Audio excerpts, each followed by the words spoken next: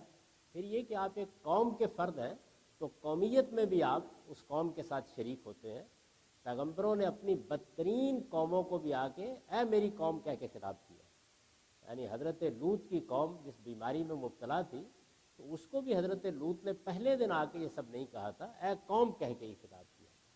تو اس وجہ سے یہ بات بہت اچھی طرح سمجھ لینی چاہیے کہ جب آپ کسی ایسے معاشرے میں ہوں جہاں آپ کی تہذیب، آپ کا تمدن، آپ کی سوچ، آپ کا کلچر، آپ کی ثقافت، آپ کے مذہبی تصورات سے مختلف لوگ تصورات رکھتے ہوں، وہاں بڑی حکمت کے ساتھ اچھا اخلاقی نمونہ پیش کیجیے اور کوئی نفرت کی فضا پیدا کیے بغیر لوگوں کو خدا شناس بنائیے. جب وہ اپنے رب کو پہچان لیں گے تو باقی مرحلے خود ہی طے ہو جائیں گے. اور غیر مسلموں تک دعوت پہنچانے کے معاملے میں بھی اللہ تعالیٰ نے ہم کو پابند کر دیا ہے کہ ہمیں صرف اللہ کی کتاب ان تک پہنچانی ہے. اس کے بعد وہ جانے اور ان کا پروردگار جانے. قرآن نے حکم دیا ہے کہ یہ جو قرآن ہے یہ صرف عربوں ہی کے لیے نذیر نہیں ہے، یہ نذیر للعالمین ہے. اور عربوں کے لیے بھی حکم دیا گیا تھا کہ فضائل اعمال نہیں، ذکر بالقرآن من یخاف وعید، اس قرآن کے ذریعے سے تذکیر کیجیے. تو قرآن مجید پہنچائیے بہت محبت کے ساتھ اپنے دوستوں سے، احباب سے، ملنے والوں سے، خواہ ان میں کوئی بھی برائی ہو. یہ کہیے کہ جی ذرا اس کو بھی پڑھ لیجیے، اللہ کی کتاب ہے، اور بس اس سے زیادہ کچھ نہیں. اور میں آپ سے عرض کروں کہ حضور نے ہم کو یہ حکم دیا ہے کہ یاد رکھو جب دنیا میں میرا پیغام لے کے جاؤ تو یسروا ولا تعسروا، لوگوں کے لیے آسانی پیدا کرنا، مشکلیں نہ پیدا کرنا. اور بشروا ولا تنفروا، لوگوں کو بشارتیں دینا، ان میں نفرت نہ پیدا.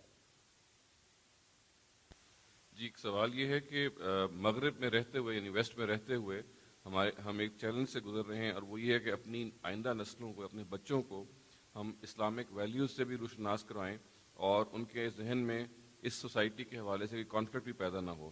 چنانچہ ہم کیسے اپنے بچوں کو اس سوسائٹی میں رہتے ہوئے اپنی دینی اقدار سے متعارف کروا سکتے ہیں؟ آپ اپنے بچوں کو جو کچھ بنانا چاہتے ہیں سب سے پہلے خود وہ بن کے رہیے. ہمارا ایک بڑا المیہ یہ ہے کہ ہم اپنے بچوں کو تو ابو بکر عمر بنانا چاہتے ہیں لیکن خود وہ بننے کے لیے تیار نہیں ہوتے. تو آپ جب آپ کے ہاں اولاد ہو جائے اور اولاد کچھ باشعور ہونے لگے تو سب سے پہلے اپنے آپ کو ڈسپلن کیجیے. آپ جو اپنے بچوں کے اندر اقدار یا ویلیوز پیدا کرنا چاہتے ہیں، جو مذہبی تصورات ان کو دینا چاہتے ہیں، جس اعلیٰ اخلاق کی ان کو تعلیم دینا چاہتے ہیں، ان کا نمونہ بن کے گھر میں رہیے. بیوی، شوہر، والدین، اعزاء، اقربا، دوست، جب تک آپ اپنے دین، اپنی معاشرت، اپنی تہذیب کا اچھا نمونہ بن کے نہیں رہیں گے تو آپ بچوں سے یہ توقع نہیں کر سکتے کہ وہ محض آپ کا واز سن کر اس بات کو قبول کر لیں گے. پہلی چیز یہ ہے. دوسری یہ ہے کہ ان کی مذہبی تعلیم کا بندوبست کیجیے. مذہبی تعلیم سے میری مراد یہ نہیں ہے کہ کچھ چیزیں ان کے دماغ میں ٹھونسنے کی کوشش کی جائے. وہ اب سوال کریں گے، پوچھیں گے. تو سب سے بڑی چیز جو ہم اپنے بچوں کو دے سکتے ہیں وہ یہ ہے کہ ان کو قرآن مجید سمجھ کر پڑھنا سکھا دیں. اگر 12 سال کی جو اسکول کی تعلیم ہوتی ہے جس کو آپ براڈ بیس تعلیم کہتے ہیں، اس میں یہ چیز بھی حاصل کر لی جائے، خواہ اسکول میں پڑھتے ہوئے الگ سے بندوبست کر کے یا ایسے اچھے اسکول قائم کر کے جن میں عربی زبان ضروری عربی زبان سکھا کر قرآن مجید کو ایک ریڈر کے طور پر 12 سال میں پڑھا دیا جائے، تو آپ یہ دیکھیں گے کہ اس کے بعد آپ کو کچھ کرنے کی ضرورت نہیں ہے، باقی سب کام اللہ کی کتاب کر لے گی۔ اور جب وہ شعور کی عمر کو پہنچے اور سوالات کرنا شروع کریں قرآن مجید کے بارے میں بھی، دین کے بارے میں بھی، تو اچھے اہل علم سے ان کو متعارف کرا دیجیے۔ دنیا کبھی ان سے خالی نہیں ہوتی، تاکہ ایسا نہ ہو کہ وہ دین سے ناواقف بعض ملاؤں کے ہتھے چڑھ جائیں۔ جب وہ اچھے اسکالر سے، اچھے اہل علم سے رابطہ پیدا کر لیں گے تو بس ان کے لیے خود راستہ کھل جائے گا۔ اس سب کچھ کے باوجود آپ ناکام ہو سکتے ہیں، اس لیے کہ خدا کے پیغمبر بعض اوقات اپنی اولاد تک کو تبدیل کرنے میں کامیاب نہیں ہوئے، تو یہ سمجھ لیجئے کہ ہدایت اور گمراہی میں اللہ کا ایک قانون ہے، وہ اس کے مطابق ملتی ہے۔ آپ کا کام پورا ہو گیا، آپ نے اپنی ذمہ داری ادا کر دی، اس کے بعد باقی معاملات کو اللہ تعالیٰ پر چھوڑ دیجیے۔ اور میں آپ سے یہ بھی عرض کروں کہ بعض لوگ اس طرح کے ایک یہ کہہ سکتے ہیں کہ احساس گناہ میں مبتلا ہو جاتے ہیں کہ شاید وہ ہجرت کر کے آئے اور اس کا یہ نتیجہ نکلا۔ مسلمان پچھلی 12 صدیوں سے ہجرت کر رہے ہیں۔ یہ ہندوستان جس میں ہم آپ پیدا ہوئے ہیں، وہاں بھی ہم ہجرت کر کے ہی پہنچے تھے، اور آج بھی اگر آپ دیکھیں تو ہندوستان میں کروڑوں کی تعداد میں وہ لوگ ہیں جو ہندوؤں کے ساتھ، سکھوں کے ساتھ، دوسرے مذاہب کے لوگوں کے ساتھ رہ رہے ہیں، اور یہاں تو پھر اس طرح کا شرک نہیں ہے، وہ خالص شرک کے ساتھ زندگی بسر کر رہے ہیں۔ تو اس لیے گھبرانے کی کوئی ضرورت نہیں ہے، ہمت کے ساتھ اپنا فرض ادا کریں، باقی معاملات کو اپنے پروردگار پر چھوڑ دیں۔ جی اگلا سوال یہ ہے کہ مسلمان مرد جو ہے، مسلمان مرد اہل کتاب خاتون سے شادی کر سکتے ہیں، لیکن اس سے ریورس کے بارے میں کیا خیال ہے؟ مسلمانوں کی شادی مسلمانوں ہی سے ہونی چاہیے۔ اس کی وجہ یہ ہے کہ شادی کوئی 4 دن کا کھیل نہیں ہے۔ شادی کا مطلب یہ ہے کہ آپ نے اپنے لیے زندگی بھر کی رفاقت کا انتخاب کر لیا ہے۔ اس سے ایک گھر بننا ہے، ایک خاندان بننا ہے، اس سے رشتے وجود میں آنے ہیں، اس سے اولاد پیدا ہونی ہے، اس اولاد کو بھی کوئی مذہب اختیار کرنا ہے، اس کی کوئی تعلیم اور تربیت کا بندوبست ہونا ہے۔ تو اس لیے اس کو لوگوں نے یہ جائز ہے اور ناجائز کا کھیل بنا کے رکھ دیا ہے۔ ہر مسلمان کو یہ سوچنا چاہیے، اگر اس کو اسلام سے دلچسپی ہے یا مذہب سے دلچسپی ہے، توحید سے دلچسپی ہے، تو اس کو سوچنا چاہیے کہ اس کے گھر کا، اس کے خاندان کا کیا معاملہ ہوگا۔ اس وجہ سے اللہ تعالیٰ نے قرآن مجید میں یہ فرمایا ہے کہ کسی مسلمان کی شادی کسی مشرک سے اور کسی مشرکہ کی شادی کسی مسلمان سے نہیں ہو سکتی۔ توحید اور شرک کے معاملے میں یہی فرق ہے۔ ہم توحید کو ماننے والے ہیں، اور توحید اور شرک کو آپ سوسائٹی میں تو گوارا کریں گے، اس لیے کہ اللہ تعالیٰ نے گوارا کیا ہے، لیکن آپ کے پاس انتخاب ہے کہ آپ گھر میں کس کو لا رہے ہیں۔ تو مرد ہو یا عورت، سب کو پہلا کام یہی کرنا چاہیے کہ جیسے شادی کرتے وقت آپ دیکھتے ہیں کہ طبیعت کی موافقت ہے یا نہیں ہے، معاشرتی پس منظر کیسا ہے، ہم ایک دوسرے کے ساتھ رہ بھی سکیں یا نہیں رہ سکیں گے، ہمارے درمیان کمیونیکیشن کیسی ہے، ایسے یہ بھی دیکھیے کہ مذہب کیا ہے، دین کیا ہے، اس کے بارے میں کیا چیز ہے۔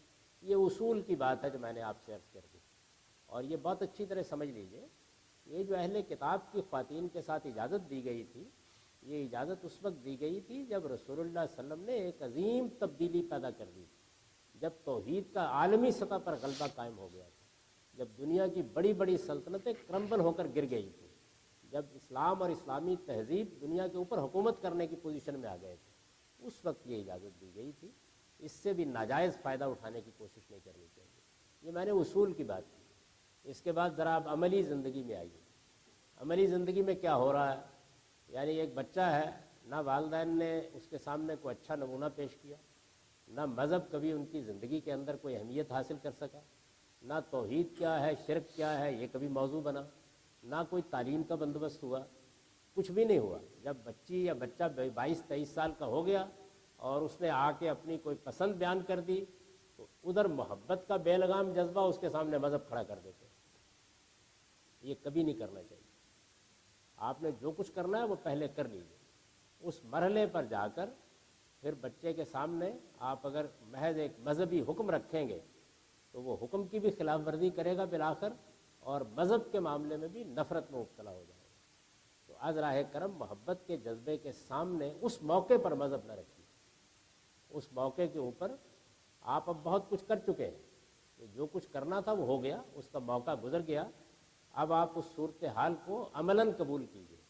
میں پہلے اصل حکم ہے وہ بیان کر چکا ہوں, اب عملاً قبول کیجیے, اس لیے کہ اس کے نتیجے میں اگر وہ اللہ کے اس ہدایت کی خلاف ورزی کر کے کسی غیر مسلم سے شادی کر لیتا ہے یا کر لیتی ہے تو یہ ایک حکم کی خلاف ورزی ہوئی ہے, کفر نہیں ہو گیا, اسلام سے نہیں نکل گیا کوئی. نماز نہیں پڑھی, ایک حکم کی خلاف ورزی ہوئی ہے. روزہ نہیں رکھا, ایک حکم کی خلاف ورزی ہوئی ہے. تو اس وجہ سے یہ ایک حکم کی خلاف ورزی ہوئی ہے. اس میں اپنے بچوں کے ساتھ قطع تعلق کی ضرورت نہیں ہے. ان کی پشت پر کھڑے رہیے, ان کے ساتھ کمیونیکیٹ کیجیے, اور جو پہلے خامی رہی آپ کی تربیت میں اس کا ازالہ کرنے کی کوشش کیجیے. لیکن اب وہ مکالمے سے ہوگی, استدلال سے ہوگی, اور حکمت سے اپنی بات پہنچانے سے ہوگی. تو ایک اصولی بات ہے وہ میں نے عرض کر دی, اور ایک عملی رویہ ہے جس کی اصلاح کرنی چاہیے. اس موقع پر جب لوگ اپنے بچوں کو لے کر پاکستان یا اپنے ملکوں کی طرف بھاگتے ہیں تو وہ اپنا بھی نقصان کرتے ہیں اور اپنے اولاد کا بھی نقصان کرتے ہیں. جی ایک سوال یہ ہے کہ کیا نیک غیر مسلم جنت میں جا سکتے ہیں؟ کیونکہ عام خیال یہی پایا جاتا ہے کہ جنت صرف مسلمانوں کے لیے ہے. اللہ تعالیٰ نے قرآن مجید میں جنت, نجات یا سالویشن کے معاملے میں انسانوں کو 3 کیٹیگریز میں تقسیم کر دیا. اللہ تعالیٰ نے فرمایا ہے کہ ایک وہ لوگ ہیں جن تک کسی پیغمبر کا کوئی پیغام نہیں پہنچا. وہ کسی صحرا میں, کسی جنگل میں آج سے صدیوں پہلے, آج کل رہے, ان کو پتہ ہی نہیں چلا کہ کوئی پیغمبر بھی آئے ہیں, کوئی نبی بھی آئے ہیں. کسی پیغمبر کا یعنی ما انذر آباؤ, ان کے آباء و اجداد کو بھی کسی پیغمبر کا پیغام نہیں پہنچا. تو سورہ اعراف میں یہ بتایا ہے اللہ تعالیٰ نے کہ 2 چیزیں میں نے ہر انسان کو اس کے اندر دے کر پیدا کیا ہے. ایک اپنی ذات کا شعور, اور یہ کائنات اس کی گواہی دے دیتی ہے, اس کے لیے کسی پیغمبر کی ضرورت نہیں. دوسرے اخلاقی شعور, مارل سینس. یہ 2 چیزیں اللہ تعالیٰ کہتے ہیں کہ یہ میں نے دے کر انسان کو بنایا ہے. انسان کی پیدائش کے ساتھ ہی یہ چیز نمایاں ہونی شروع ہو جاتی ہے. یہ بالکل اسی طرح نمایاں ہوتی ہے شعور کی عمر کو پہنچنے کے بعد جیسے جنسی احساس نمایاں ہوتا ہے, جیسے ایستھیٹک سینس نمایاں ہوتی ہے.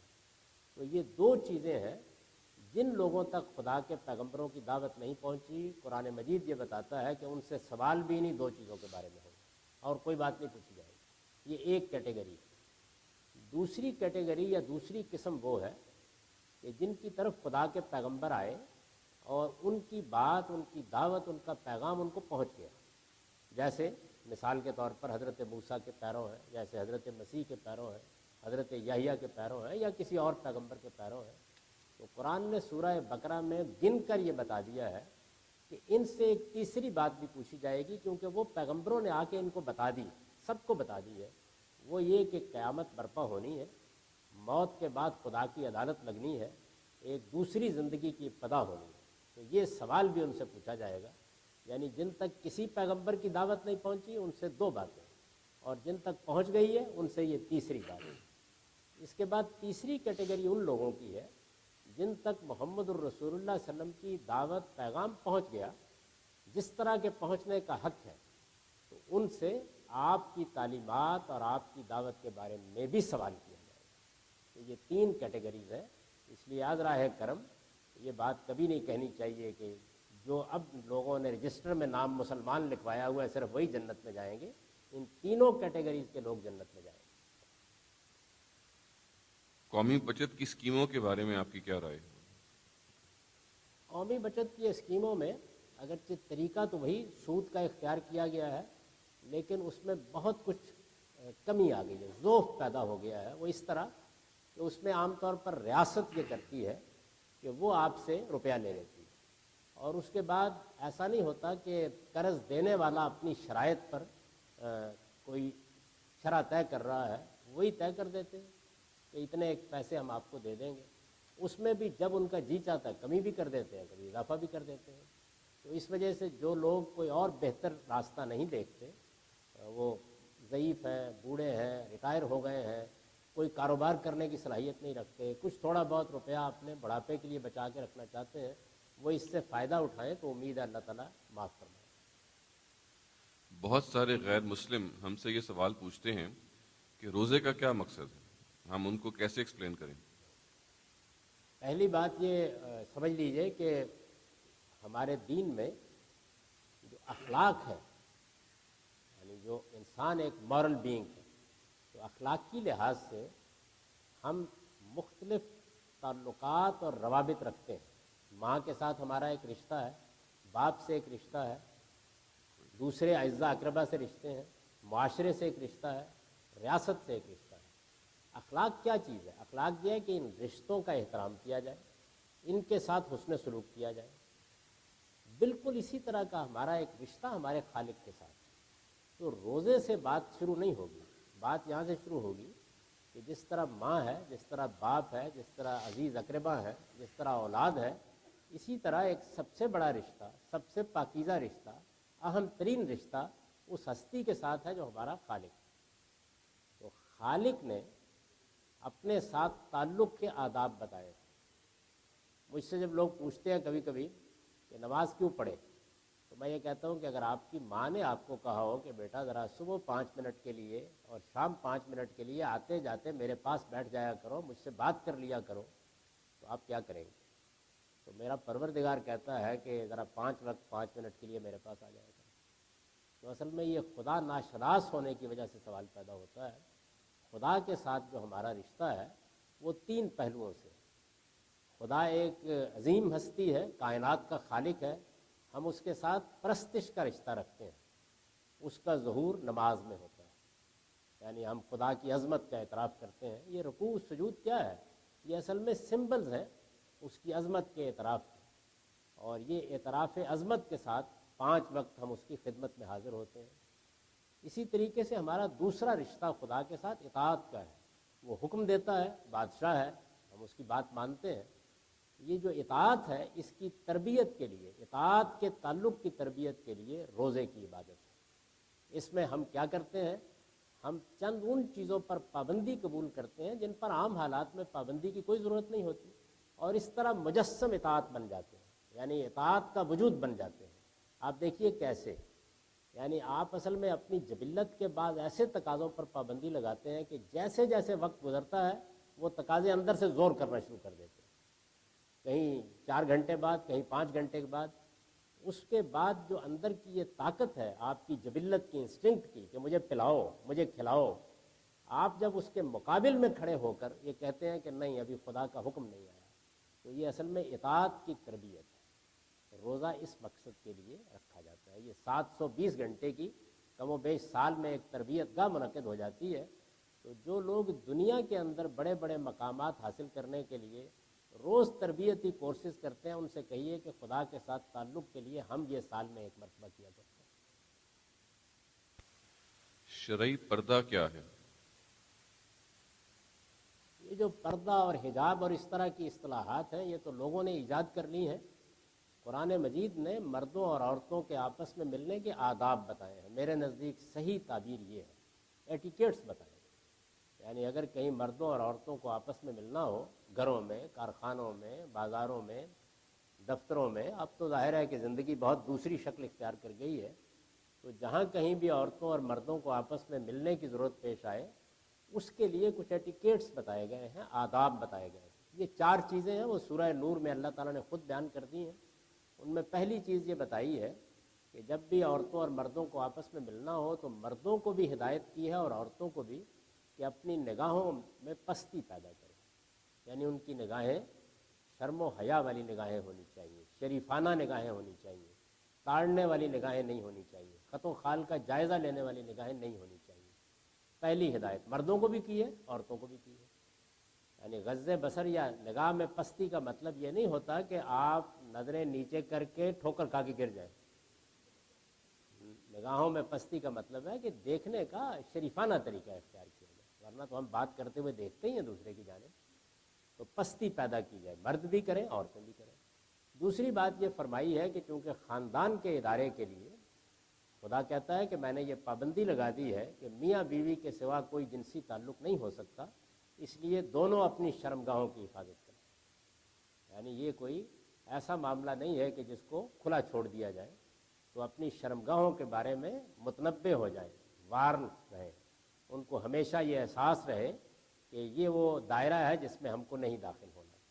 اس کے لیے ظاہر ہے کہ لباس بھی باکرینہ ہونا چاہیے اور اس کا لحاظ بھی رکھنا چاہیے کہ کوئی برا میلان نہ پیدا ہونے پائے. یہ مردوں کو بھی کہا ہے، عورتوں کو بھی کہا ہے. اس کے بعد دو باتیں ہیں جو صرف عورتوں کو کہی ہیں اور وہ عورتوں ہی کو کہی جا سکتی تھی. ایک بات یہ کہی ہے کہ عورتوں کا سینہ بھی شرمگاہ ہے، لہذا وہ اس کو اچھے طریقے سے ڈھانپ کر رکھیں. اور دوسرے یہ کہ عورتیں بعض موقعوں پر بہت زیبائش کرتی ہیں، آرائش کرتی ہیں، زیورات پہنتی ہیں. تو جب اس طرح زیبائش آرائش کی ہوئی ہو تو پھر اپنے ہاتھ پاؤں اور چہرے کے سوا باقی جسم کو اجنبی مردوں کے سامنے نمایاں نہ کریں. یہ چار باتیں ہیں جو اللہ تعالیٰ نے کہی ہیں. ان کو آپ جو نام دینا چاہیں لے لیں، لیکن میرے نزدیک یہ ملنے جلنے کے پاکیزہ آداب ہیں جو اللہ تعالیٰ نے بتائے. ان کے سوا کوئی اور ہدایت یا حکم نہیں.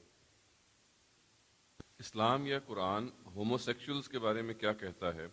اور اللہ تعالیٰ چونکہ ہم سب سے محبت کرتے ہیں تو کیا وجہ ہے کہ لوگ ہومو سیکشول سے نفرت کرتے ہیں؟ میں نفرت کے معاملے میں بہت تفصیل سے گفتگو کر چکا ہوں، اس پر مزید کوئی تبصرہ کرنے کی ضرورت نہیں ہے. لیکن اصولاً یہ بات سمجھ لیجئے کہ ایک چیز یہ ہے کہ کسی انسان میں کوئی میلان کے کئی وجوہ ہو سکتے ہیں.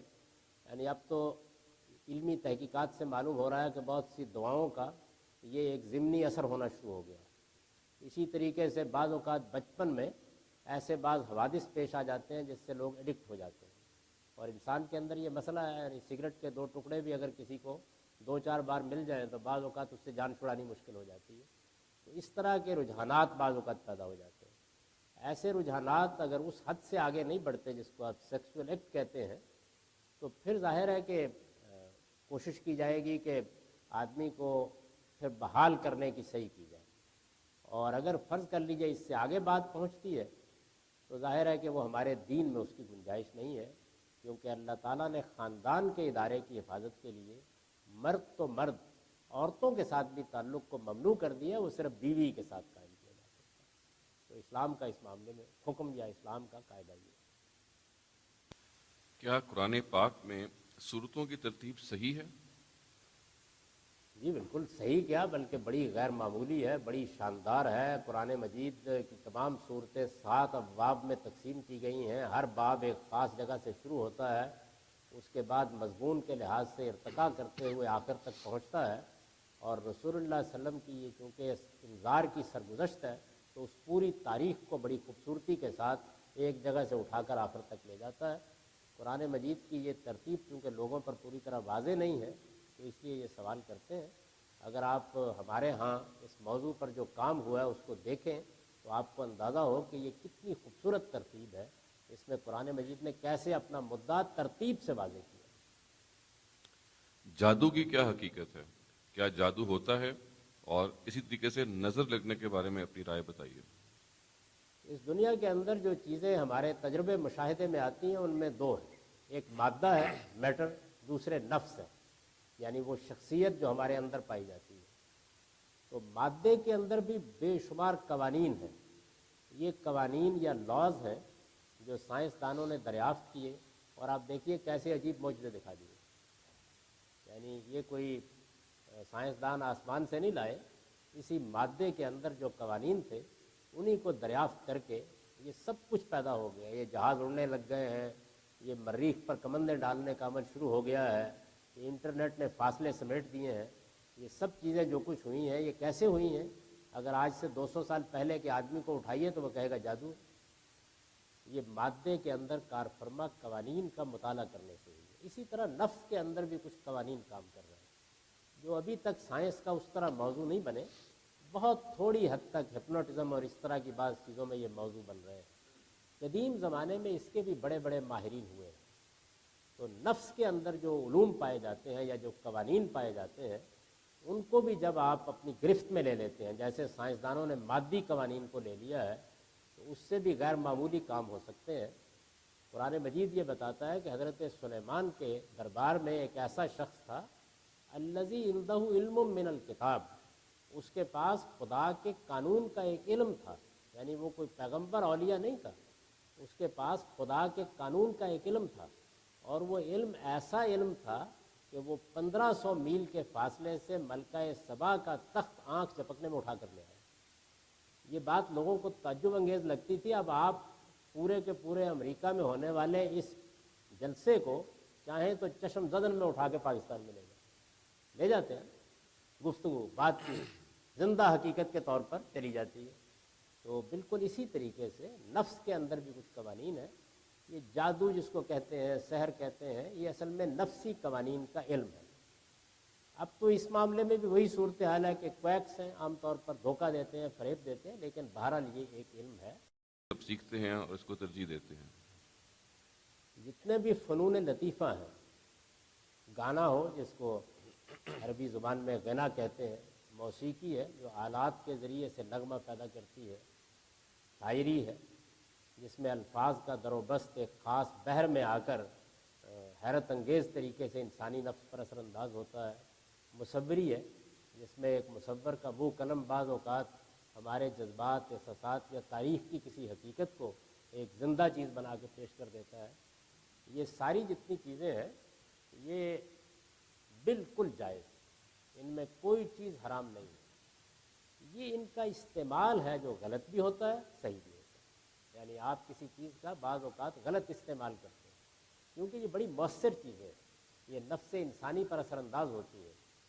مولانا الطاف حسین حالی نے کہا ہے کہ جہنم کو گناہ گار وہاں چھوٹ جائیں گے سارے، یعنی اللہ کے ہاں گناہ گار وہاں چھوٹ جائیں گے سارے، جہنم کو بھر دیں گے شاعر ہمارے. تو یہ انہوں نے یہ نہیں کہا تھا کہ شاعری کوئی حرام چیز ہے، بلکہ شاعروں کے کرتوتوں پر تبصرہ کیا تھا. وہ خود شاعر ہے اور یہ بھی شعر ہے، تو اس لیے شاعری، موسیقی، غنا سب چیزیں اپنی جگہ جائز ہیں. صرف یہ دیکھنا چاہیے کہ ان کا کانٹینٹ کیا ہے اور وہ کس مقصد کے لیے کی جا رہی ہے. تو کانٹینٹ اور مقصد زیر بحث آئے گا، اور اس میں اللہ تعالیٰ نے سورہ اعراف میں ایک معیار، ایک کرائٹیرین بیان کر دیا ہے. یہ فرمایا ہے کہ میں نے کھانے پینے کی چیزوں کے سوا 5 چیزیں حرام کر دی. اللہ تعالیٰ کہتے ہیں کہ میں نے 5 چیزیں، اور صرف یہ نہیں کہتے کہ میں نے 5 چیزیں حرام کی ہیں، کہتے ہیں میں نے صرف 5 چیزیں حرام کی ہیں. میں دہرا رہا ہوں، میں نے صرف 5 چیزیں حرام کی ہیں. قرآن کے الفاظ ہیں قُلْ إِنَّمَا حَرَّمَ رَبِّي، ان سے کہو اے پیغمبر کہ میرے رب نے صرف 5 چیزیں حرام کی ہیں. وہ پھر گنوا دی. تو یہ فرمایا ہے کہ میں نے بدکاری کو حرام کیا ہے، میں نے حق تلفی کو حرام کیا ہے، میں نے جان مال اور آبرو کے خلاف زیادتی کو حرام کیا ہے، میں نے شرک کو حرام کیا ہے، اور میں نے اپنی طرف سے دین بنا کر پیش کرنے کو حرام کیا ہے. تو یہ چیزیں حرام ہیں. ان میں سے کوئی چیز شاعری میں پائی جائے گی وہ بھی ممنوع ہو جائے گی، وہ موسیقی میں پائی جائے گی وہ بھی ممنوع ہو جائے گی، وہ مصوری میں ہوگی وہ بھی ممنوع ہو جائے گی. تو فنون لطیفہ انسان کے جمالیاتی احساس کا اظہار ہے. یہ انسان کا شرف ہے کہ اس کو خدا نے یہ احساس دیا ہے، اس لیے ان میں سے کوئی چیز ممنوع نہیں ہے. ان کا استعمال اچھا اور برا ہوتا ہے، اور استعمال کا معیار قرآن نے یہ بیان کر دیا. کیا ہم ڈاگز یا کتوں کو بطور پیٹس کے رکھ سکتے ہیں؟ قرآن مجید میں اللہ تعالیٰ نے ایک مقام پر یہ بیان کیا ہے کہ یہ جو شکار کیا جاتا ہے اس کے لیے اگر تم کتے کو صدا لیتے ہو تو فرمایا کہ یہ میرا دیا ہوا علم ہے جس سے تم اس میں یہ صلاحیت پیدا کر لیتے ہو کہ وہ تمہارے لیے شکار کرتا ہے. بڑی تعریف کی ہے. اور اس سے جو لفظ اختیار کیا عربی زبان کا وہ مقلبین ہے. یہ کلب کتے کو کہتے ہیں، اسی سے وہ لفظ بنا ہوا ہے. تو یہ فرمایا ہے کہ اگر اپنے صدائے ہوئے کتے کے اوپر میرا نام لے کے اس کو چھوڑ دو گے اور وہ جانور کو پھاڑ دے گا تو وہ ذبیحہ شمار ہوگا. یعنی یہ عزت دی ہے اس جانور کو کہ یہ اگر آپ نے صدا لیا ہے تو یہ کرے گا. تو ظاہر ہے کہ لوگ اس مقصد کے لیے بھی کتے پالتے تھے، رکھوالی کے لیے بھی کتے پالتے تھے، اور رفاقت کے لیے بھی کتے پالتے تھے. آپ جانتے ہیں کہ جو خدا کے بندے اپنے وطن سے نکلے اور خدا نے ان کے ذریعے سے ایک عظیم معجزہ دکھایا، اصحاب کہف، ان کا جب قرآن ذکر کرتا ہے تو یہ کہتا ہے کہ جب وہ غار میں جا کے داخل ہو کے سو گئے تو کلبہم باسط ذرائع بالوسید، ان کا پالتو کتا دروازے پر بیٹھا ہوا اپنے دونوں ہاتھ پھیلائے ہوئے، تو اس کی تصویر کھینچی ہے. تو اس لیے کتا کوئی نجس جانور نہیں ہے. یہ بالکل غلط فہمی لوگوں کے اندر پیدا ہو گئی. یعنی جو آپ نے اس کو صاف ستھرا رکھا ہے, آپ اس سے کوئی اچھا کام لیتے ہیں. عرب تو چرواہے تھے, ان کو تو لازماً کتے رکھنا پڑتے تھے, اس لیے کہ اس کے بغیر ریوڑوں کی رکھوالی نہیں ہو سکتی تھی. تو آپ اچھے مقاصد کے لیے کتا رکھ سکتے ہیں, اس میں کوئی حرج کی بات نہیں ہے. غلط فہمی دراصل ایک روایت سے پیدا ہوئی ہے. قرآن مجید نے تو یہ سب بیان کیا ہے جو میں نے آپ سے عرض کیا, ایک روایت سے ہوئی ہے. اور روایتوں کے بارے میں جو سب سے بڑی غلطی ہوتی ہے وہ یہ ہے کہ ان میں بعض اوقات بیان کرنے والا موقع, محل, کہاں بات کی گئی, کس زمن میں کی گئی, وہ بیان نہیں کرتے, اور علماء بھی عام طور پر اس کو سمجھنے سے قاصر رہ جاتے ہیں. دیکھیے, آپ کے ہاں کوئی مہمان آتا ہے, کوئی بزرگ مہمان ہے, کوئی بڑی ہستی ہے جس کو آپ احترام کی جگہ پر رکھتے ہیں, تو آپ یہ معلوم کرنے کی کوشش کرتے ہیں کہ مہمان کا ذوق کیا ہے. یعنی ہو سکتا ہے کہ وہ کسی چیز کو پسند کرتا ہو, کسی کو ناپسند کرتا ہو. انسانوں کے درمیان بھی یہ فرق ہوتا ہے. تو جبریل امین نے ایک موقع پر, وہ رسول اللہ کے ہاں آتے جاتے تھے, یہ کہا کہ اگر آپ کے ہاں یہ پلہ تھا ایک تو مجھے یہ پسند نہیں ہے, میں اس وجہ سے داخل نہیں ہوا. تو یہ ان کا ایک ذاتی ذوق تھا, اس کا کوئی تعلق کتوں کو مارنے سے نہیں ہے اور نہ ان کو نجس قرار دینے سے ہے. کتوں کے معاملے میں جو صحیح رویہ ہے وہ میں نے آپ کے سامنے قرآن کی روشنی میں بیان کر دیا. اگر کوئی لڑکا یا لڑکی اپنی جنس یا سیکس کو تبدیل کرنا چاہے اور دلیل یہ دے کہ میں تو شروع سے ہی کرنا چاہتا ہوں یا چاہتی ہوں, تو کر لے. دیکھیے, بعض اوقات ایسا ہوتا ہے کہ پیدائشی طور پر بعض ایسے آثار رہتے ہیں اور نمودار بھی ہو جاتے ہیں, اس میں تو ڈاکٹر کی مدد حاصل کرنا ناگزیر ہو جاتا ہے. لیکن یہ کہ آپ کو خدا نے جو بنایا ہے وہی بن کے رہنا چاہیے, اور اسی پر خدا کا شکر ادا کرنا چاہیے, اور اسی کے حقوق ادا کرنے چاہیے. البتہ اگر جسمانی لحاظ سے وہ تبدیلیاں موجود ہوں یا پیدا ہو جائیں تو پھر ڈاکٹر کی مدد لی جا سکتی ہے. مکہ اور مدینے میں نان مسلمز کا داخلہ کیوں ممنوع ہے؟ یہ بھی ایک بڑی غلط فہمی ہے جس کی وجہ سے یہ حکم نامہ جاری کر دیا گیا ہے. رسول اللہ صلی اللہ علیہ وسلم نے جن مشرکین پر اہل کتاب بھی نہیں, جن مشرکین پر اللہ کی حجت تمام کر دی تھی, اور جب رسول آتا ہے حجت تمام کرنے کا مطلب یہ ہے کہ حق کو ایسے واضح کر دیا جس طرح سورج طلوع ہوتا ہے. تو جب آپ نے مشرکین عرب پر حجت تمام کر دی تو اللہ نے ان کے لیے عذاب کا فیصلہ کیا. عذاب کے فیصلے سے پہلے دو احکام دیے گئے. ایک یہ کہ اب مسلمان, ان کی رشتہ داریاں تھیں, تعلقات تھے, چونکہ ان پر خدا کا عذاب آنے والا ہے, اس سے تعلقات توڑ لیں.